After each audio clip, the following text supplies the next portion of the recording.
So we've talked a lot about big storage and ideas around, how to work with open and closed. I just want to show you some really clever tricks that sometimes we normally don't think about when we're trying to create a sense of calm in our home.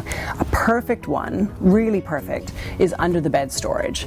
This one in particular is using a storage box called VARDÖ, and these boxes are fantastic because they easily pull out.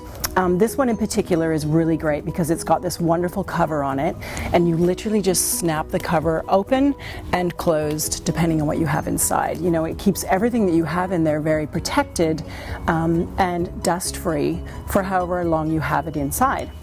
So in this one, we've put inside, blankets and extra cushions and things that you would normally want to store away seasonally. So as we change seasons and we move into the summer months, some things that you have in here are just things that you wouldn't normally want to have out and you might want to have access to later on and not necessarily put them away. So this one is perfect. Put the lid back on and you simply roll it back underneath the bed.